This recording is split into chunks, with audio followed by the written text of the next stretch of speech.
Los destacamentos móviles de la Fundación SCP son lo mejor de lo mejor. Sus miembros son la élite, elegidos cuidadosamente entre las Fuerzas Armadas, agencias de inteligencia, contratistas de seguridad y armadas del mundo para crear la propia fuerza de seguridad de la Fundación. Se aseguran de que el resto del personal pueda hacer su trabajo sin tener que preocuparse por su propia seguridad, ya sea durante un asalto al sitio por parte de la insurgencia del caos o una brecha de contención de una de las innumerables anomalías peligrosas que contiene la Fundación.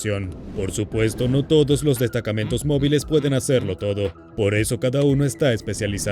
Altamente capacitados y equipados con tecnología y equipos de última generación, cada destacamento móvil tiene una especialidad, una cosa que hacen mejor que nadie en el mundo. Y con los cientos de destacamentos móviles en la lista de la Fundación, son bastantes especializaciones. Está el famoso DM-11, los zorros de 9 colas. Manejan la seguridad interna de la Fundación. Este destacamento militar está formado por exsoldados de operaciones especiales y se despliega en los sitios de la Fundación, generalmente donde algo salió terriblemente mal, para limpiar el desastre y restablecer el orden. Ocurra una brecha de contención o un apagón de comunicaciones, Epsilon 11 estará en marcha. O puedes tomar al curtido de MZ9, las ratas topo, especialmente entrenados para explorar, mapear, contener y si es necesario luchar en espacios subterráneos cerrados y topografías anómalas. Z9 tiene una alta tasa de bajas, pero si no pueden sumergirse en la oscuridad para hacer el trabajo, nadie puede. ¿Y quién puede olvidar el infame DM-7, la caja de Pandora? Un destacamento secreto organizado en los años 90 para entrenar y utilizar objetos SCP humanoides en operaciones de campo para la Fundación. Algunas de las anomalías humanoides más famosas, como SCP-076, eran miembros de Omega-7, hasta que el Comando 5 lo disolvió por la fuerza. Pero esa es una historia para otro día. Pero por encima de todos estos destacamentos, hay uno que opera en otro nivel. El Consejo 5, el grupo de 13 personas misteriosas que controlan la Fundación, tienen un destacamento móvil para su uso personal. El destacamento móvil Alfa 1, la mano derecha roja. Llamado así por el símbolo bíblico de la venganza, Alfa 1 sirve apropiadamente como la mano derecha de los supervisores, ejecutando sus edictos en toda la Fundación. Sus operaciones están clasificadas tan intensamente que uno podría confundirse con pensar que ni siquiera existen.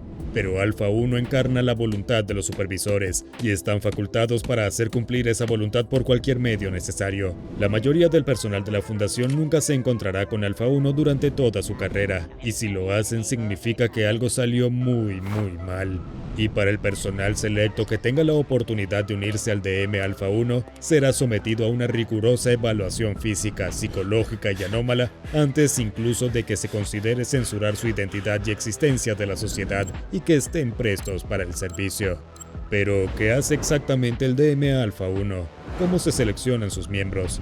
Hoy vamos a ver la historia de uno de esos reclutas para unirse al destacamento móvil más elitista de la Fundación.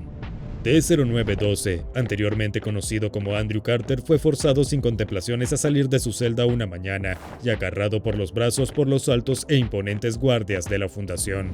Luego se hizo que el sujeto de prueba caminara hacia el pasillo del sitio por un ascensor a través de varias salas hasta llegar a una puerta, y desde adentro escuchó una voz. «Adelante, D-0912». Así que atravesó el umbral de la puerta y entró en la cámara blanca y estéril de pruebas. Aparte de una sola silla de metal en el medio de la habitación bajo una fuerte luz blanca, estaba completamente vacía. Las sombras hacían difícil ver los rincones de la habitación. Detrás de él, un doctor que lo siguió a la habitación con un portapapeles y una bata de laboratorio escribió algo mientras hablaba en voz baja y monótona.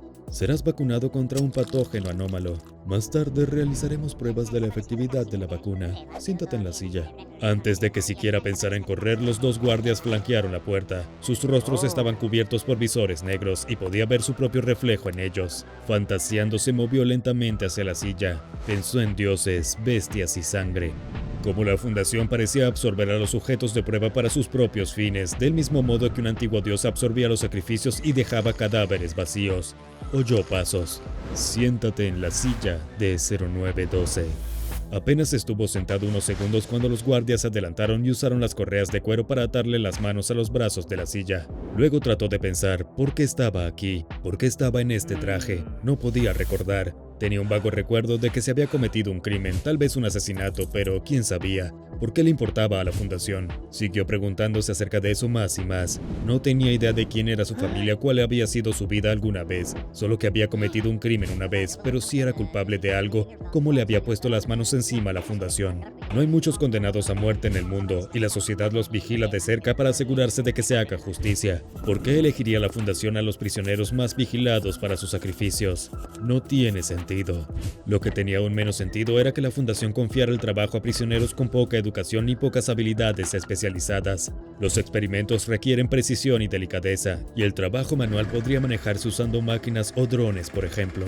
Parecía una idiotez que matones y criminales hicieran el trabajo de desentrañar los misterios del mundo. Justo cuando D-0912 comenzó a preguntarse cómo había aprendido a pensar así mientras estaba en la cárcel, alguien interrumpió su ensoñación. D-0912, dijo el doctor en la bata de laboratorio. Respondió desde la silla. ¿Me estás poniendo una vacuna? Así es, dijo el hombre sin mirar a D-0912. Buen día para vacunar a alguien, ¿no? D-0912 sabía lo que le pasaba a los clase D mensualmente. Sabía que no estaba siendo vacunado de nada. ¿Estás seguro de que no tienes más usos para mí? ¿Por qué desecharías tan fácilmente una herramienta para el bien común? Preguntó D-0912. No sé de qué estás hablando, respondió el hombre de la bata de laboratorio. Pero entre los guardias en la puerta, las ataduras en la silla en el medio de la habitación y el rostro impasible del doctor, D-0912 sabía que lo estaban ejecutando. Movió los brazos señalando que las correas estaban sueltas, pero el médico lo ignoró. D-0912 no podía entender por qué no estaba asustado por su muerte inminente, o por qué estaba tan indiferente al respecto. Piezas de su mente parecían estar perdidas. Su pasado había sido arrancado de él y su futuro se volvió contra sí mismo. Por más que lo intentó, no podía recordar nada sobre su vida antes de su permanencia en el programa clase D de la fundación. Decidió que tal vez nunca hubiera estado vivo y por eso no podía recordar nada. Sorprendentemente, tampoco odiaba a la fundación por matarlo. La fundación era una organización enorme. No lo odiaba, solo lo necesitaba por un tiempo y ya no lo necesitaba más. Pero la gente pequeña, como los médicos, los investigadores y los guardias que hacían de su vida un infierno al pincharlo, empujarlo y amenazarlo, lo molestaban. Estas personas eran su única conexión con otros humanos y estaban desperdiciando su potencial. D-0912 comenzó a soñar despierto nuevamente mientras el doctor en bata de laboratorio trabajaba. Se imaginó a hombres cortando madera y tallando piedra para construir una torre para alcanzar el cielo. Se estaban destruyendo la madera y la piedra a medida que se apilaban unas sobre otras o siempre estaban destinadas a formar parte de la torre. Cuando las galas y la ropa de seda se presentaron a un emperador, ¿habían sabido los gusanos de seda que sus productos algún día terminarían en manos del hombre más poderoso del mundo? El médico lo sacó de nuevo de la ensoñación al levantarse la manga y llevar una jeringa en la otra mano. La punta era larga, delgada, imperceptible e increíblemente afilada. Luego pinchó en la piel de D-0912 y comenzó a temblar. Se sentía cálido y caliente y lo sacudió por dentro y fluyó hasta su cerebro. Todo se volvió blanco y la habitación pareció desintegrarse en partículas a su alrededor.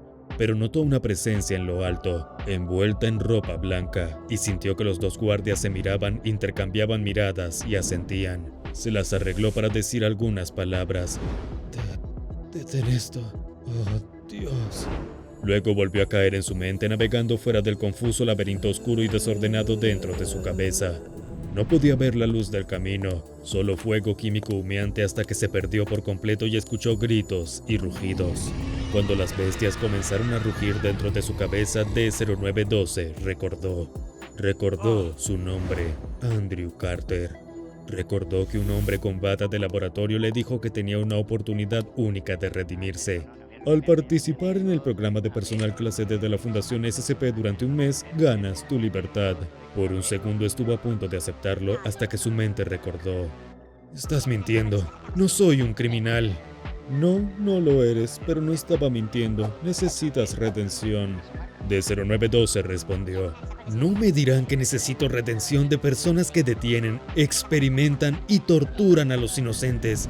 Me violentaron. Hicieron que mi propio cerebro se mintiera a sí mismo. Me hicieron fingir que era un criminal. El hombre se rió de él y señaló lo obvio. Había creído la mentira. ¿Cómo puedes decir quién eres cuando ni siquiera puedes recordar tu propio pasado? ¿Cómo sabes que tu mente es tuya? ¿Por qué es malo que la fundación se meta con algo que Andrew Carter no posee? Discutieron durante unos minutos más. Andrew insistió en que era el mismo, y el hombre de la bata de laboratorio esperaba que supiera cuál era su función: ser un sacrificio por el bien mayor de la fundación. Entonces D-0912 preguntó quién era el hombre de la bata de laboratorio, y la bata de laboratorio se disolvió repentinamente. Se dio cuenta de que estaba alucinando de nuevo, y había estado alucinando todo este tiempo. Los ojos del hombre se convirtieron en linternas de color naranja brillante, su pecho se agrietó y se despellejó y se retorció. Esto no era un hombre, era una bestia. La bestia le dijo que si no sabía quién era, su sacrificio no tendría sentido, que tendría que darse cuenta de lo que era antes de poder ser redimido. «No seré un sacrificio», dijo D-0912. La bestia se rió en su cara, y 1000 voces se rieron a su lado. Entonces la escena cambió, y él estaba en otro lugar, una especie de camino de tierra con una larga valla metálica que se extiende hasta el horizonte. De vez en cuando había una torre de vigilancia junto a la cerca. Estaba parado frente a una puerta con los 2 guardias de la habitación detrás de él. La puerta de la cerca eléctrica se abrió para él y los guardias detrás de él hablaron. El guardia de la izquierda le ordenó pasar por la puerta y él dio un paso y se detuvo. «No, he estado aquí antes. Me obligaste a hacer esto y luego me hiciste olvidar que ya lo había hecho». El guardia de la derecha apunta con su arma a la cabeza de Andrew Carter. «Si no cumples, disparamos». «Entonces dispárame ya», dijo D-0912. Sabía que ya había estado aquí antes en innumerables ocasiones y la fundación lo había amnistiado una y otra vez. Pero esta vez recordó que su nombre era Andrew Carter y habían pasado demasiado tiempo en esta alucinación. Algo era diferente esta vez. Cuando los ecos de un disparo resonaron en el aire, D-0912 se derrumbó en el suelo. Vio más allá de la puerta al pueblo en la distancia. Los números volaron por el aire y se envolvieron alrededor de los aldeanos. Estaban marchando fila por fila, tal como los había visto hacer una y otra vez. Recordó haber sentido los números deslizarse en su propio cerebro. Habían formado expresiones y ecuaciones que florecieron en 1000 millones de evaluaciones correctas e incorrectas diferentes, a medida que la verdad y la falsedad fueron degradadas a casos especiales de caos general. Entonces había dicho las palabras: «Mi nombre es Andrew Carter». Las palabras hacían una señal y en todas las señales había poder, pero los números y ecuaciones que proliferaban en el aire tenían poder propio, formaban filas y columnas. Y si D-0912 los miraba desde lo suficientemente lejos, había un letrero escrito en el patrón de los números. Había visto este letrero una y otra vez, y la fundación había hecho que su mente lo olvidara una y otra vez, por lo que su mente fue tras el letrero y la fuente del poder del letrero, hasta que finalmente lo encontró, envuelto en las ramas de un manzano silvestre, escondido donde ningún ojo humano había vagado. La alucinación se estaba volviendo más intensa y podía sentir que su cerebro se desmoronaba con la presión. Los guardias se acercaron y se arrodillaron a sus costados. «¿Qué ves?», preguntó uno. Mientras yacía en el suelo trató de recordar lo que vio, pero no pudo describirlo. Era como una herramienta eléctrica sin que alguien la sostuviera. No sabía qué era ni quién lo había hecho, pero aún sabía su propósito. El otro guardia habló. «Pero si no tienes marca, ¿cómo sabes cuál es tu propósito?». Entonces algo hizo clic en el cerebro torturado de D-0912, donde todavía navegaba por el laberinto del bosque en su mente. Todos los caminos oscuros y confusos se fusionaron lentamente en el centro del laberinto, y supo que la respuesta al acertijo estaba allí, en el centro de su cabeza entre las bestias y los bosques. Era su nombre, Andrew Carter. A medida que se acercaba a la respuesta, algunas cosas comenzaron a tener sentido en su mente. Había 2 mundos. Había un mundo en el que los caminos y los edificios corrían rectos, y las nubes se desplazaban por el cielo en caminos fijos, y la tierra giraba pacíficamente alrededor de un sol tranquilo. Había otro mundo donde las singularidades y los vacíos destrozaban los cimientos del universo, donde los patrones fractales se extendían por el suelo e irradiaban como halos en las mentes impensables de los seres humanos, y los caminos divergían unos de otros en ángulos y espirales. Era en el primer mundo en el que la fundación pensaba solo en costos y beneficios y en cómo maximizar la utilidad para 7.000 millones de personas, y donde, sin importar qué, la fundación era el bien mayor. Había vivido su antigua vida en el primer mundo, y solo ahora estaba viendo el segundo mundo por lo que realmente era: la verdad. La fundación había abandonado hacía mucho tiempo intentar describirse a sí misma a los demás, por lo que no había verdad en lo que era la fundación. Simplemente lo era y siempre lo sería. Cuando llegó a esta conclusión, D-0912 se miró a sí mismo en su estado alucinatorio. Podía ver la sustancia química ligera que el médico le había inyectado en el torrente sanguíneo. Las reacciones químicas no fueron lo que esperaba. Este químico no podría matarlo.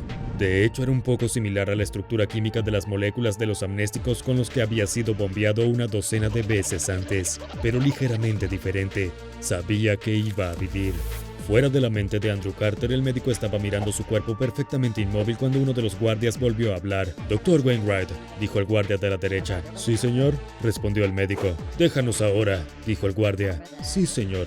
El médico bajó los ojos para mirar al suelo mientras salía rápidamente de la habitación. El guardia de la izquierda ajustó su visor para hacer contacto visual directo con el guardia de la derecha. «Oye», dijo sonriendo, «mira».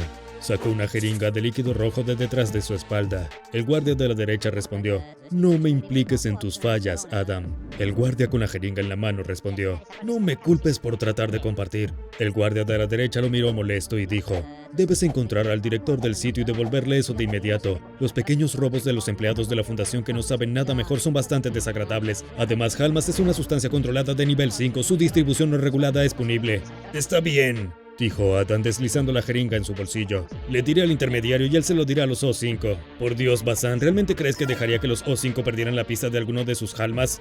En la silla frente a ellos, el cuerpo de D-0912 se convulsionó. Un gemido bajo escapó de sus labios espumosos. Inmediatamente los dos guardias avanzaron y le quitaron las ataduras. «¿Andrew Carter?», Bazán preguntó. Lentamente D-0912 abrió los ojos.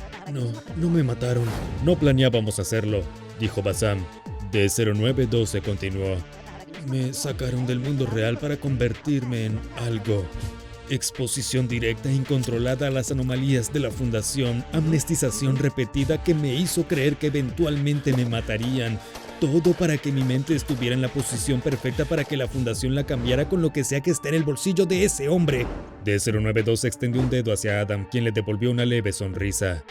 «Ya sabiendo cosas que no deberías saber, ¿no? Eres precoz», dijo Adam.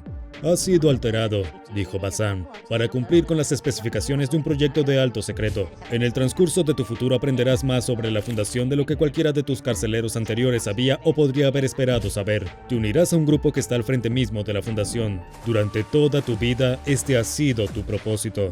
D-0912 sintió que la carne podrida del ahora muerto disfraz que había escondido a Andrew Carter se desmoronaba. Bazán continuó. «Bienvenido al destacamento móvil Alpha 1. Ahora ve a ver SCP Grupo Destacamento Móvil Élite Explicado y DM Tau 5 Sansara Avatara para más información sobre los destacamentos móviles de la Fundación SCP».